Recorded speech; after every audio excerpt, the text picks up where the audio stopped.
So, ang sabi niyo, Mami, noong panahon na nakatapos na kayo at na nag-umpisa kayo kayo lang tumatanggap kayo ng inyong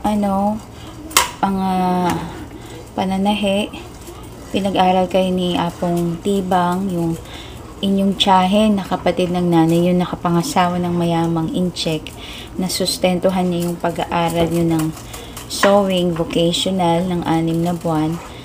Tapos nagkaroon kayo ng pagkakataong kumita sa sarili nyo. Nakita nung ibang tao yung gawa nyo ni Chang Liling?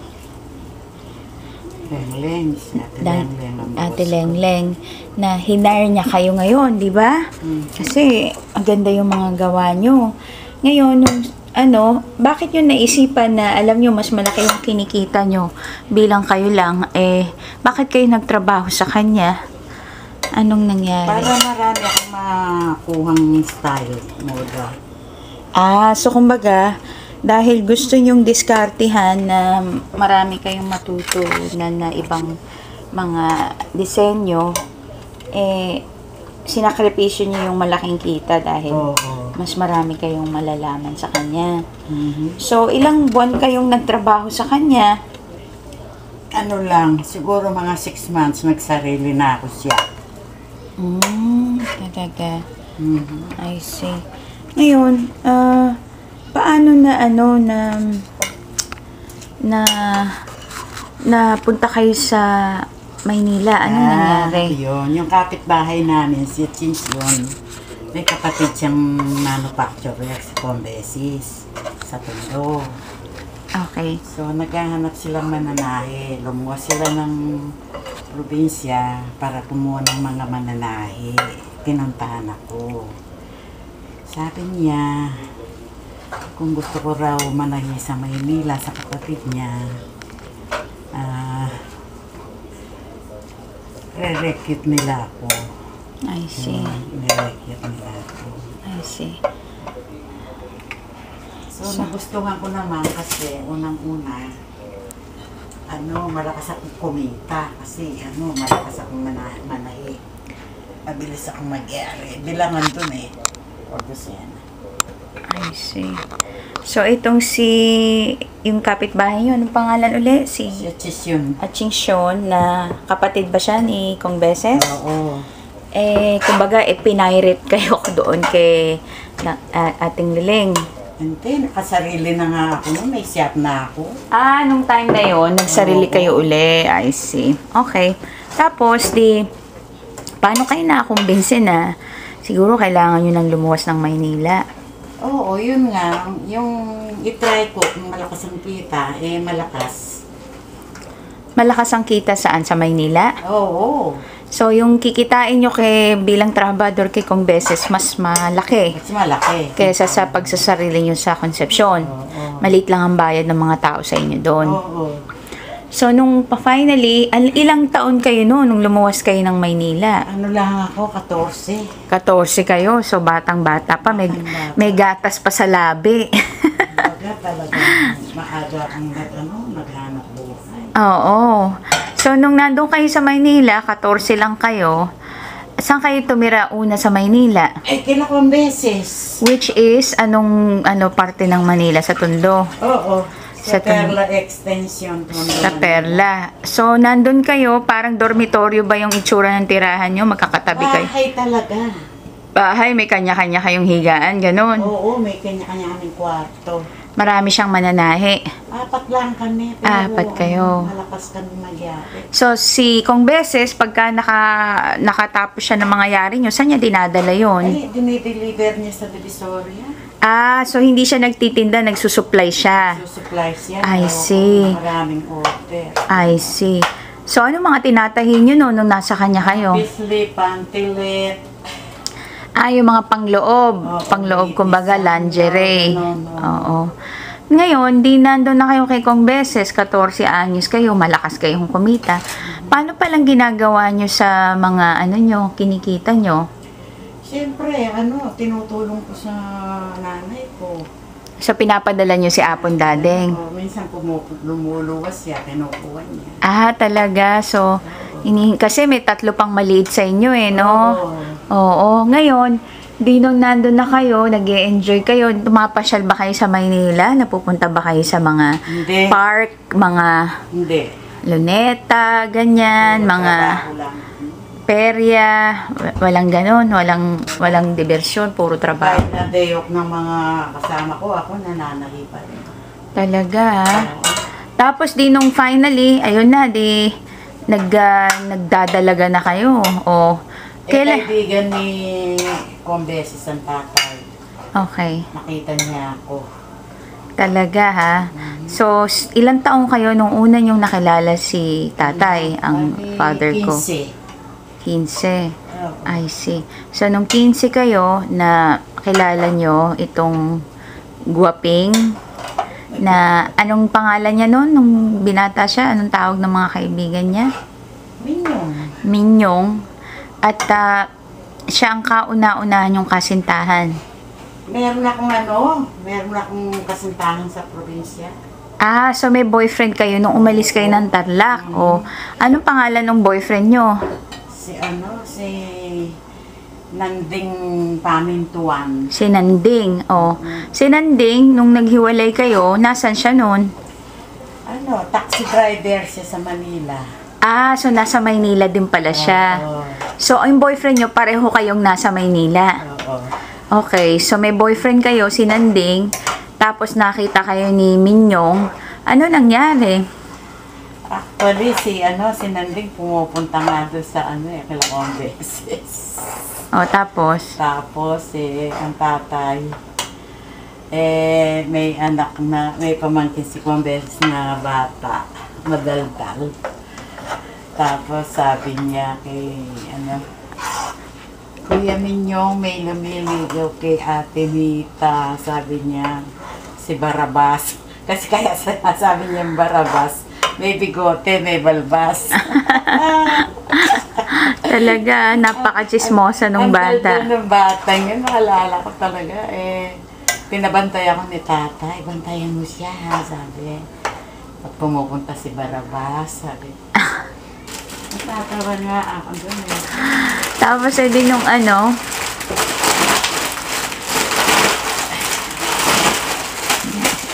niluto ng pansit kanto ng nanay. So, nung nandun na nakita na kayo ni Minyong na tinamaan ni Cupido, na inlababo sa inyo. Ano na nangyari kay Nanding? Oh. Niyaya niya ako magtano ni Nanding. Sabi ko, hindi mo. So, nalaman ni Nanding na merong isang binatang may gusto rin sa inyo. So, paano nalaman ni Nanding? Sinabi nyo ba? Hindi sinabi. Paano niya na? Sabi yung madaldal pa. So, yung bata nalaman din na kinuwento niya. Kinuwento niya na. Batang yun walang kinakampihan na. Basta daldal lang ng Daldal daldal. lang ng daldal. Tapos sabi niya. Oo. Nakaupo siya sa pagitan namin. Sabi ko, mag-is ka rin. Sabi ko, hindi, pinababantay kami Minyong. Diniretsa niya, narinig ni So hindi naman pala sinasadya nung bata. Oo, kasi nga madaldal. I see. O, tapos di yun na. Di na kayo, na kompronta na nalaman niya na meron pang siyang kakompetensya. Niyaya niya na kayong magtanan. Sabi niya, magpakasal na tayo. Ay, ayoko, bata pa ako, sabi ko. Ilang taong kayo nung time na yun? 16 pa lang ako noon. 16, so... Sabi ko, kailangan kong tulungan ng nanay ko ako kasi yung mga kapatid ko nag-aaral pa yung 3, sabi ko. Yes, oo. So, di nung nakapunta na sa Manila kayo at si tatay is tuloy-tuloy naman yung panliligaw. Oo, Diyos ko, pinagtatabas ako para makarami ako. Nung panahon na yon, ano ang ginagawa naman ni tatay? Ay, yung napangasawa niya? din. Mayroon din siyang mananahi. I see. So, naging parang businessman na rin siya nung time na yon. Talaga Diniskartehan niya na. At si tatay, nung panahon na yon nagsimula sa Maynila bilang nagtitinda ng mais. Oo. Di ba? Bata pa siya. Bata pa siya noon. Kasama niya yung kapatid niyang lalaki, si Mamang Nardo. Hindi. Sino kasama niya nagtitinda ng mais? Si Ma'am Pablo at saka sila. Ah. Mga matatanda yung kasama niya. Mga matatanda. So, nung time na yon na nakaipon si tatay sa pagtitinda ng mais, di ba? Namuhunan na siya. Namuhunan na siya. I see. So, si tatay, noong unang luwas niya sa Maynila, pagkakaalam ko, is hindi siya marunong magtagalog. At sinabi sa kanya nung kakompetensya niya sa tawag nito, sa pagtitinda ng mais, na isigaw niya yung, ano ba yung pinapasigaw sa kanya, kaya walang bumili sa mais niya? Bili na kayong mais. Ang aking mais ay panis na panis. Akala niya yung panis matamis. Ay, Niloko siya nung ano niya kasal. talaga. Walang bibili kasi panis eh. Oo, wala siyang kamalay-malay, mali yung sinasabi niya. Paano niya nalaman na mali yung sinasabi niya, walang bumibili? Kinuwento niya kay Mami Rose. Ako, sabi niya, niloko ka ng ano mo, kompetensya mo, sabi ni Mami Rose. Siniraan ka, kaya wala nang bumili eh. Panis. Ang panis, mabangnas, sabi. Mabangnas kasi sa Kapampangan. Oo. Gano'n, sabi niya. Binalikan ba niya yung... Binalikan niya yung pinagsusuntok daw niya eh. ang tapang ng tatay. Oo. Kaya ka, sabi raw, niloko mo ako eh. Kaya pala walang bumibili sa akin eh. Na ano siya, nadala siya dun sa... Oo. Kala niya mabait, pero niloko lang siya. Mga Pampangan siya. Kaya nagkasali. Tapos, So, nung ano na, di nag-ano na kayo, no? Nagliligawan na kayo ni Minyong. Paano siya manligaw? actually, hindi naman totally ligaw. Nag-ano lang siya. Yung binabantayan ako sa pananahe. Tapos, pinagtatabas niya ako. Tapos, may dala siya sampalok na yung taramindo. Kaya nga, niloloko ako ng mga si kaki ko. Sinampal mo muna bago mo inalok. Dinigyan niya ng kahulugan yung sampalok.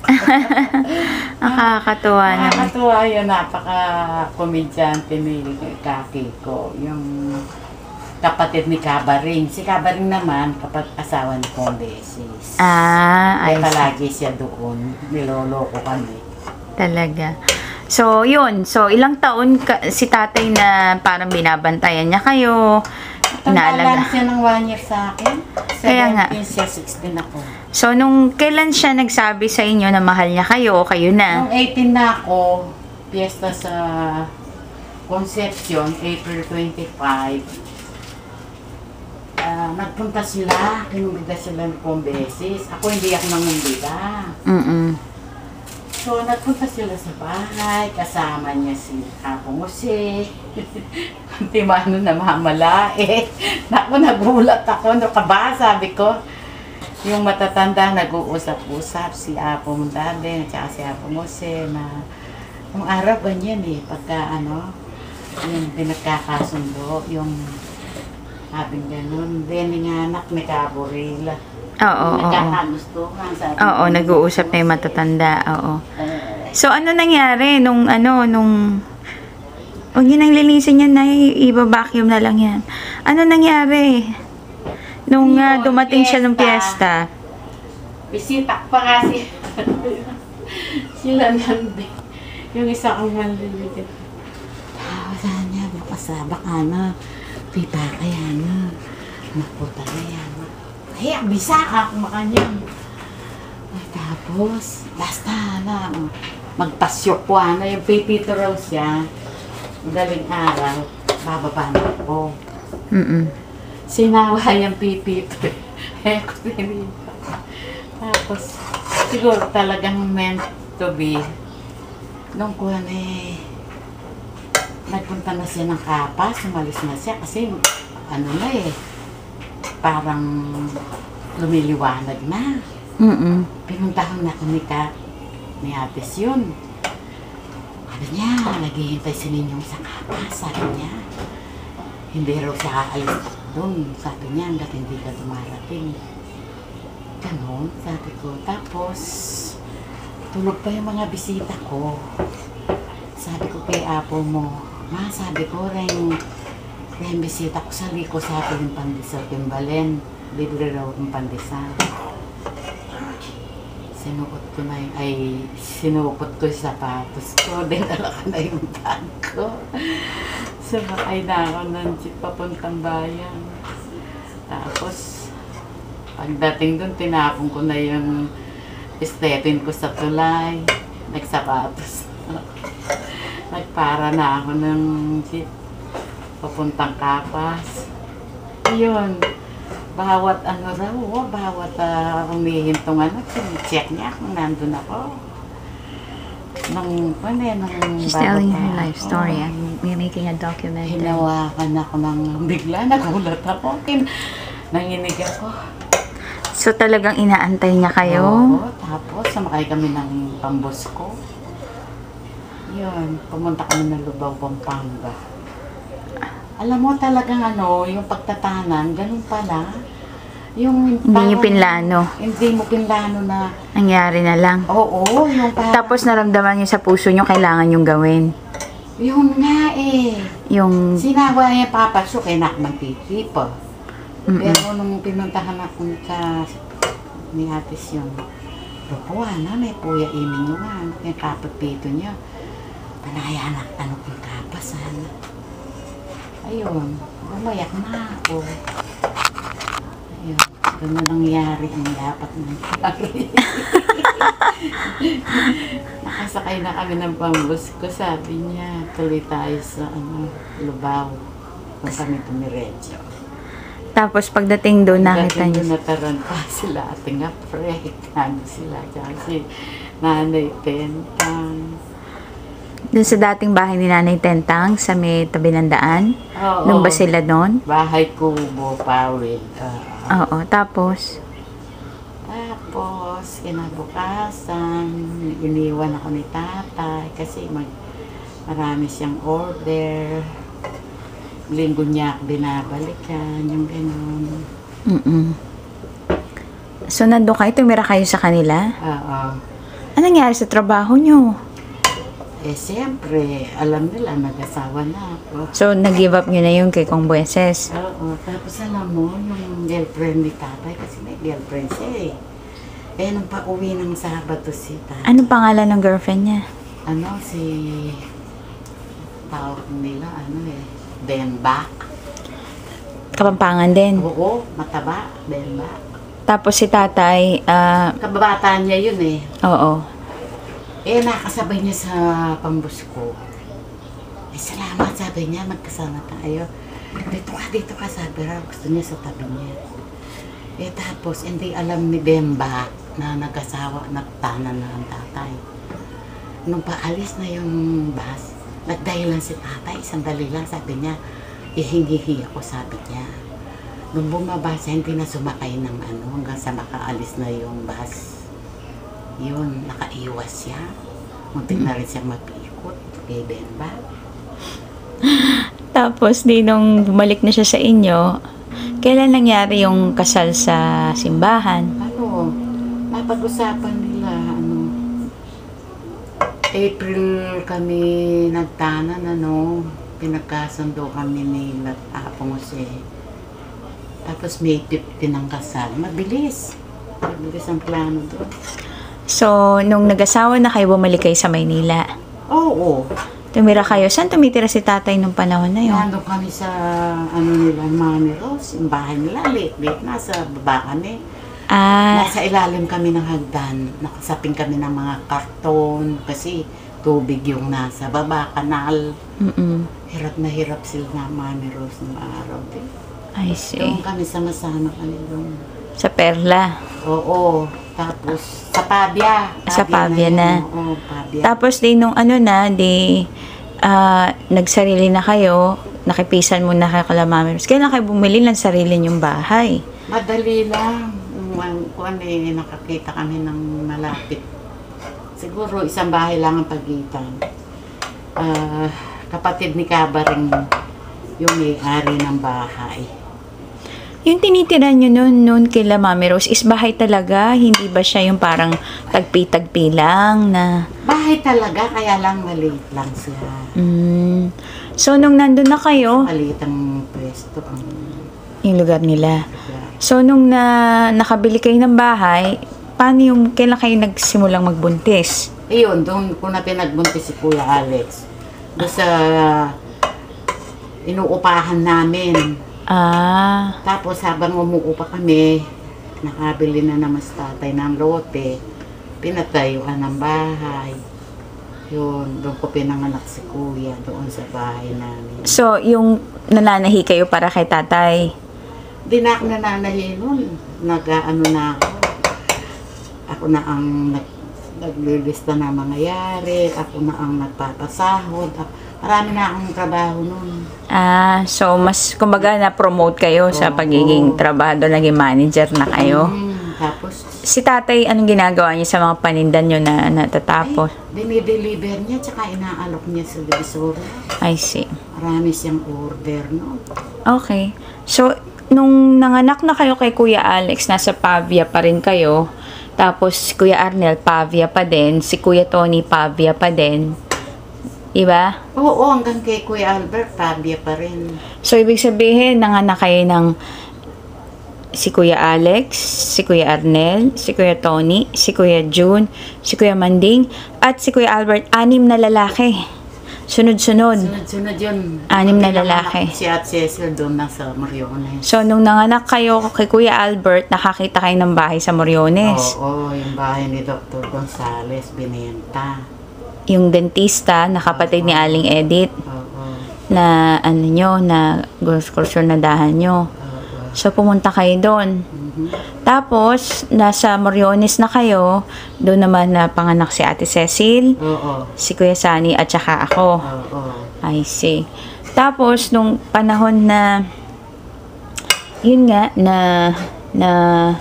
kasagsagan ng ano yun nung negosyo nyo, nung maliit ako, naaalala ko Oo, na, dumami na yung mananahin. oo, marami ng mananahe. Dalawa ang pater, si Kuya Kaloy, saka si Kuya Dani.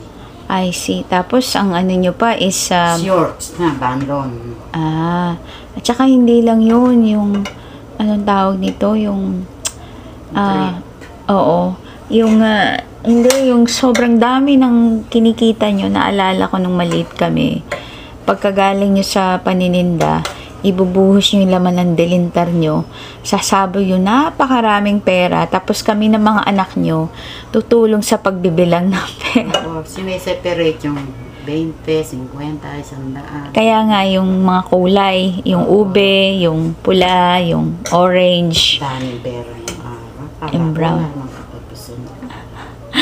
tapos pupunta tayo ng Kadiwa sa malapit sa Tayuman para bumili ng mga pagkain, di ba? Sako-sakong bigas, mga delata, di ba? Parang lagi may piyesta. Tapos sa bahay, parang lagi may piyesta, maraming mga bisita lagi, lalo na pagka Sabado at Linggo, no? Parang barangay hall yung bahay. Kaya nga. Kasi ang tatay is mahilig painom, di ba? Mga kaibigan niya. Tapos, nung malalaki na lahat yung mga anak nyo, at isa-isa ng nag-aasawa, kailan ba kayo nahinto sa pagtitinda sa Baklaran? At paano nagsimula yung pagtitinda nyo sa Baklaran? Ayun, yung hinong ko, si Ikaw na daw. Sabi niya gusto niya magtinda ng baklaran. Hi, good morning. This is my baby. Okay. Okay, that's just a commercial. This is my best friend, Mamio. She's such a good cook. Excuse me. Her and Rachel Ray were on TV one time. Okay. Mamio told Rachel Ray to shut her mouth. She didn't know what she was talking about. So, anyway, her and Walter Stewart are talking now. So, Mami, nung nandun na kayo sa... Paano na kayo nagsimula sa Baklaran? Nakakuha kami ng pwesto. Actually, alam mo, si Kumari Lili, kahit ganyan lang yan. Dalawa kagad ang nakuha niyang pwesto. Wala nang bakante sa gitna. Puro sa dulo na. Siyempre, yung mga buyer ay nakakabili na sa bukana at gitna. Pagdating sa dulo, wala na silang pera. So, kinausap ni tatay na ibigay na lang sa amin yung isa niyang pwesto. Ah, talaga. Buti pumayag siya. So, binili niyo yung pwesto sa kanya.